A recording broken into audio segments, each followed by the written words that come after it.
Hello everyone, I am Dr. Mahima Upadhyay from the Gynae and Fertility Clinic, Anuram Healthcare, Agra.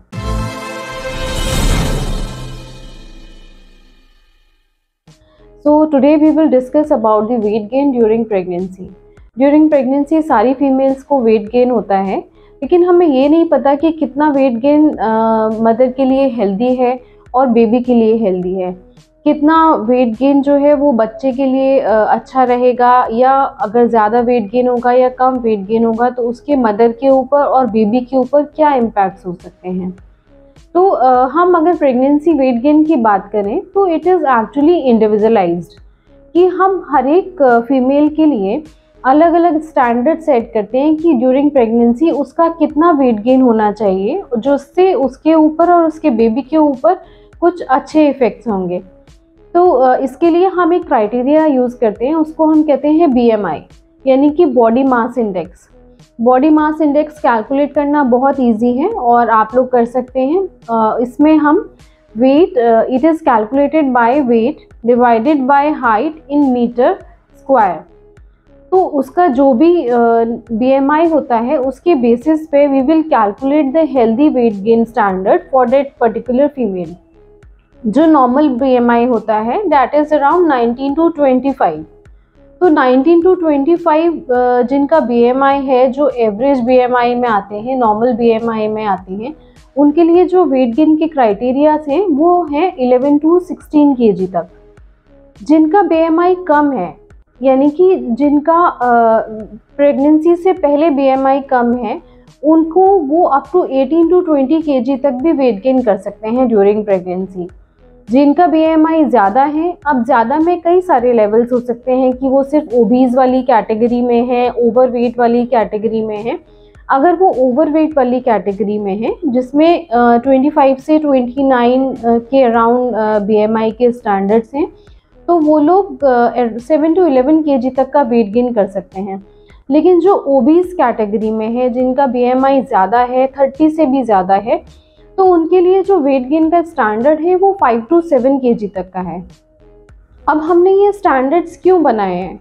ये इसलिए बनाए गए हैं क्योंकि जो हाई वेट गेन होता है, जिनमें बहुत ज़्यादा वेट गेन होता है, उसमें बेबीज़ के ऊपर भी उसके कुछ हार्मफुल इफ़ेक्ट्स हो सकते हैं और मदर के खुद के ऊपर भी हार्मफुल इफ़ेक्ट्स हो सकते हैं। जैसे जो ज़्यादा वेट गेन करने की वजह से बेबी का साइज़ बड़ा हो सकता है, जिसको हम मैक्रोसोमिक बेबीज़ कहते हैं, जिसके मैक्रोसोमिक बेबीज़ की डिलीवरी में प्रॉब्लम्स आ सकती हैं। नॉर्मल लेबर है वो कॉम्प्लिकेटेड हो सकता है। इसके अलावा सिजेरियन की रिक्वायरमेंट्स बढ़ जाती हैं। और उसके अलावा जो बेबी ओबीज़ बेबी पैदा होते हैं, जिनके साइज़ बड़े होते हैं, उनकी खुद की भी आगे आने वाली लाइफ में उनके ओबीज़ होने के, यानी कि ज़्यादा वेट गेन करने के चांसेस बढ़ जाते हैं। जिन फीमेल्स का वेट गेन BMI के स्टैंडर्ड्स के अकॉर्डिंग अगर कम होता है तो वो भी बेबी के लिए ठीक नहीं है। उस केस में बेबी का बर्थ वेट जो है वो कम रह सकता है, बेबीज़ स्मॉल हो सकते हैं, IUGR हो सकते हैं। तो जिसकी वजह से जो बेबीज़ होते हैं उनकी आगे आने वाली लाइफ में ग्रोथ थोड़ी सी डिले हो सकती है, माइलस्टोन्स उनके डिले हो सकते हैं, उनको इन्फेक्शंस होने के चांसेस बहुत ज़्यादा होते हैं और इस तरह की बहुत सारे कॉम्प्लिकेशंस होने के चांसेस होते हैं।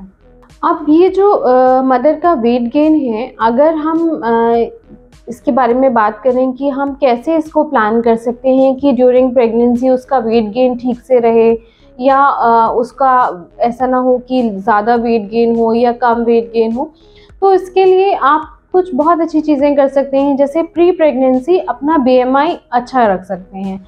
आप जब भी प्रेगनेंसी प्लान करें तो उससे पहले अपनी डाइट, एक्सरसाइज और इन सब के थ्रू अपना BMI एवरेज रेंज में लेकर आएँ, जो 19 to 25 तक है।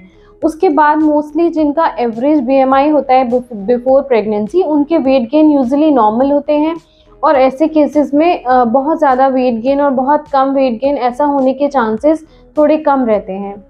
जो ऑलरेडी ओबीज़ हैं, फिर उनको बहुत सारे ड्यूरिंग प्रेगनेंसी रेस्ट्रिक्शंस रखने पड़ते हैं, थोड़ी एक्सरसाइज अपनी डेली रूटीन में ऐड करना पड़ता है, अपनी डाइट को थोड़ा अच्छा रखना पड़ेगा और जिनका BMI ऑलरेडी कम है उनको भी कुछ एक्स्ट्रा एफर्ट्स अपनी वेट गेन ड्यूरिंग प्रेगनेंसी करने पड़ेंगे। प्रेगनेंसी में वेट गेन का डिस्ट्रीब्यूशन है वो भी तीनों ट्राइमेस्टर्स के हिसाब से अलग अलग है, यानी कि फर्स्ट 3 मंथ्स ऑफ प्रेगनेंसी में जिस ड्यूरेशन में मदर को बहुत ज़्यादा वॉमिटिंग होती है और उसको बेबी भी सिर्फ उसकी फॉर्मेशन हो रही होती है, उस वक्त वेट गेन बहुत ज़्यादा नहीं होता और कई सारे केसेस में थोड़ा बहुत वेट लॉस भी हो सकता है, तो वो एब्सोल्युटली नॉर्मल है, उसमें कोई घबराने की बात नहीं है।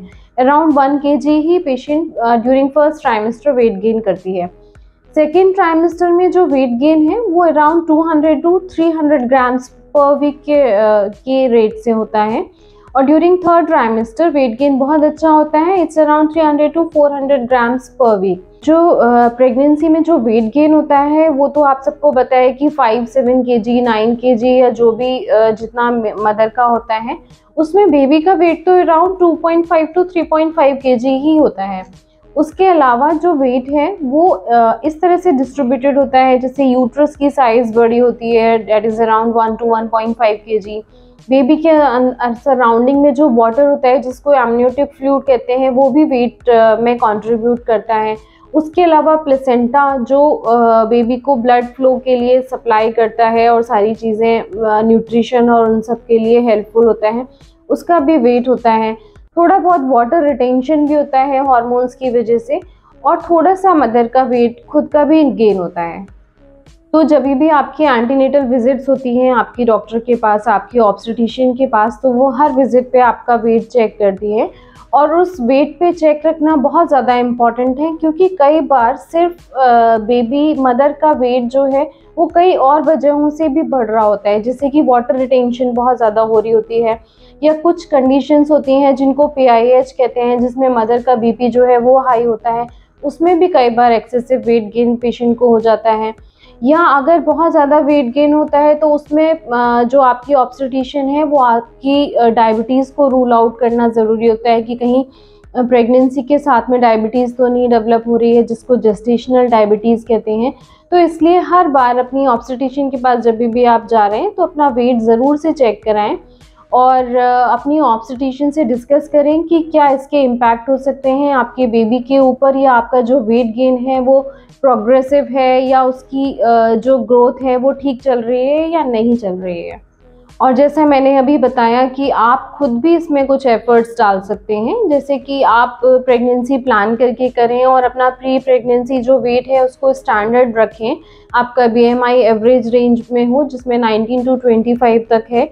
और इसके अलावा अपना डाइट ड्यूरिंग प्रेगनेंसी बहुत अच्छा रखें, कोई भी एडिड शुगर्स ना लें, कोई भी पैकेज्ड फूड ना लें, जंक फूड को अवॉइड करें, हाइड्रेशन अपना प्रॉपर रखें, अपना जो डाइट है आपका जो थाली है उसको कलरफुल रखें जिसमें खूब सारे सैलेड्स, कर्ड, ग्रीन वेजिटेबल्स, दाल और रोटी, ये सब आप अपने डाइट में जब इंक्लूड करेंगे और आपकी ऑब्स्टेट्रिशियन के डाइट प्लान के अकॉर्डिंग अगर चलेंगे तो आपका वेट ड्यूरिंग प्रेगनेंसी बिल्कुल ठीक रहेगा और आपका बेबी भी।